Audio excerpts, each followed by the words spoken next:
Hello दोस्तों, आप सभी का लेट्स स्टडी टुगेदर में स्वागत है दोस्तों। तो कल हमने पढ़ा था इंटेलिजेंस थ्योरी, जिसे दोस्तों हमने मतलब इसका आईक्यू, मेंटल एज बटे क्रॉनिकल एज इनटू 100 पढ़ा था। फिर इंटेलिजेंस का मतलब टू अंडरस्टैंड समझा था। फिर उसके बाद से थ्योरी समझी थी, unit factor, two factor theory, Sternberg की ट्रायरेरिक थ्योरी। उसके बाद से दोस्तों आज हम पढ़ेंगे मल्टी फैक्टर, जिसे ईएल थार्नडाइक ने दिया था। तो दोस्तों मल्टी फैक्टर जो था वो सोशल, कॉन्क्रीट एंड एब्स्ट्रैक्ट, मतलब दोस्तों वो समाज में भी एडजस्ट कर पाए, कॉन्क्रीट, एब्स्ट्रैक्ट, ये सारी चीजें भी बच्चे के अंदर हों, मल्टी फैक्टर जो था। उसके बाद से आता है दोस्तों लुइस थर्सन की जो प्राइमरी मेंटल एबिलिटी, जिसे 7 इंडिपेंडेंट थ्योरी या ग्रुप फैक्टर थ्योरी के नाम से भी जानते हैं। तो दोस्तों जो लुइस थर्सन की जो मतलब थ्योरी थी, जो इन्होंने साथ दिया था, उसी हम एसपीएनवी या WMR से याद कर सकते हैं। तो दोस्तों ये से होता है spatial, perceptual, numerical, verbal, word fluency, memory, reasoning. तो हम इन सारी चीज़ों से इसे याद कर सकते हैं दोस्तों। जिसकी वर्ड फ्लुएंसी अच्छे, जो मतलब वर्बल, जो बोलने में बहुत अच्छा हो, तर्क करने में अच्छा हो, जिसकी मानसिक योग्यता अच्छी हो, तो ये सारी चीज़ें दोस्तों हम इसमें हम जानेंगे। उसके बाद से आता है दोस्तों इमोशनल इंटेलिजेंस, जिसे हम सांवेगिक बुद्धि कहते हैं। तो दोस्तों जो सांवेगिक बुद्धि थी, इसकी एक पुस्तक थी जिसे डैनियल गोलमैन की पुस्तक थी, उसमें ये इमोशनल इंटेलिजेंस के बारे में दिया था। और जो इसको कॉन्सेप्ट जो था उसे सॉल्वे एंड मेयर ने दिया था। दोस्तों it concept was first introduced by Salovey and Mayer और Daniel Goleman was book emotional intelligence. तो दोस्तों जो उनकी बुक थी उसमें लिखा था social skills, self awareness, self regulation, motivation and empathy. दोस्तों सोशल स्किल्स, जो समाज में रहने के हमारे जो स्किल्स होती हैं, सेल्फ अवेयरनेस होती हैं, सेल्फ रेगुलेशन होती है, मोटिवेशन होती है, एम्पैथी होती है। मोटिवेशन का मतलब होता है हम इंटरनल एंड एक्सटर्नल दोनों तरफ से मोटिवेटेड हों। उसके ऐसे दोस्तों जो मतलब सांवेगिक बुद्धि जो होती है, जो इमोशनल, तो वो हमारे मतलब मेच्योरिटी पे भी डिपेंडेंट होती है।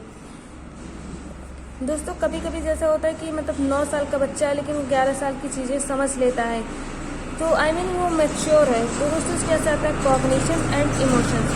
दोस्तों कॉग्निशन एंड इमोशंस में बहुत ज़्यादा का डिफरेंस नहीं होता है। कॉग्निशन एंड इमोशंस जो होती है वो एक दूसरे को प्रभावित करती हैं।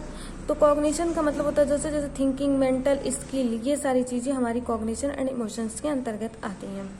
तो दोस्तों कॉग्निशन जो होता है, जैसे दोस्तों इसमें ये कॉग्निशन एंड इमोशन में दोस्तों जो होता है इमोशंस में, जैसे कि जिसे मैकडूगल ने 14 मूल प्रवृत्तियां, जैसे मैकडूगल ने ही 14 मूल प्रवृत्तियां दी हैं। और अकॉर्डिंग टू जिजांग ये स्वतंत्र है। तो दोस्तों कभी कभी प्रश्न पूछ लेता है कि जिजांग की अकॉर्डिंग कॉग्निशन एंड इमोशंस की मतलब डिफिनीशन, तो इनके अकॉर्डिंग दोस्तों ये स्वतंत्र हैं। उसके बाद से अकॉर्डिंग टू रंजोली गिफ्टेड, जिसे दोस्तों 3 रिंग टायर मॉडल दिया था, above ability, creativity, task commitment. तो दोस्तों जो रंजोली थे इनका मतलब 3 रिंग टायर मॉडल था, जिसे आप याद कर रहे हैं।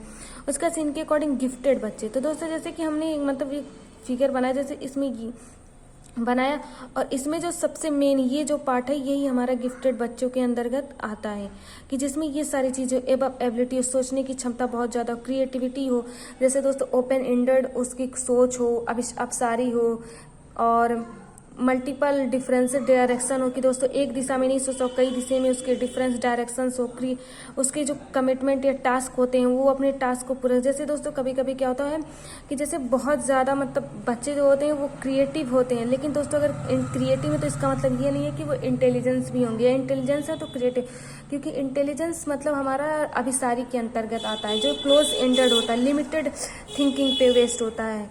और दोस्तों जैसे अभिसारी एंड अपसारी का जो फार्मूला था वो JP गिलफोर्ड ने दिया था। और दोस्तों जो मतलब अकॉर्डिंग टू रंजोली जो एबव गिफ्टेड बच्चे जो होते हैं उनका जो IQ होता है वो 140 प्लस में होता है। तो दोस्तों आई होप आपको इंटेलिजेंस थ्योरी समझ में आया हो। Thank you for watching.